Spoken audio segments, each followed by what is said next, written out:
భద్రాద్రి కొత్తగూడెం జిల్లా ఇల్లందు పర్యటనకు విచ్చేసిన జిల్లా కలెక్టర్ జితేష్ పాటిల్ ఇల్లందు ప్రభుత్వ వైద్యశాలను తనిఖీ చేశారు. ఆసుపత్రి ఆవరణలో ఉన్న గదులను ప్రత్యేక గదులుగా రూపొందించే చర్యలు చేపట్టాలని, ప్రాంగణంలో ఎక్కడ వర్షపు నీరు నిలవకుండా మున్సిపాలిటీ సహకారంతో ఇంకుడు గుంతలు నిర్మించాలని సూచించారు. వర్షపు నీటితో లోతట్టు ప్రాంతం ఉన్నప్పుడు పరిధిలో సింగరేణి సహకారంతో మట్టి తలకం చేయించి పరిస్థితి చక్కదిద్దాలని సూచించారు. పురుషులు స్త్రీలకు ప్రత్యేక ఓపీ సెంటర్లు, ఫార్మసీ నిర్వహించాలని సూచించారు. ఎక్స్రే విభాగంలో సమస్యలను వైద్యులు కలెక్టర్ దృష్టికి తీసుకెళ్లగా ఎస్టిమేషన్ వేసి పంపాలని, నిధులు మంజూరు చేస్తామని కలెక్టర్ తెలిపారు. డయాలసిస్ విభాగంలో కావలసిన పనులు వెంటనే పూర్తి చేయాలని వైద్యులకు సూచించారు. కార్యక్రమంలో డిసిహెచ్ఓ రవిబాబు, ఆసుపత్రి సూపర్డెంట్ హర్షవర్ధన్ రామ్ నివాస్, వైద్యులు, వైద్య సిబ్బంది పాల్గొన్నారు.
గౌరవ కలెక్టర్ గారు ఈ రోజు ఇల్లందు సివిపి హాస్పిటల్ ని విజిట్ చేయడం జరిగింది.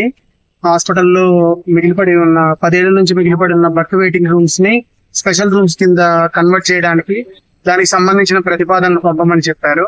అండ్ హాస్పిటల్లో వస్తున్న వర్షాకాలాన్ని దృష్టిలో పెట్టుకొని సోకింగ్ పిట్స్ ఎక్కువగా మినిమం ఒక 50 సోకింగ్ పిట్స్ మున్సిపాలిటీ వారి సహాయం తీసుకొని చేయించుకోండి అని చెప్పారు.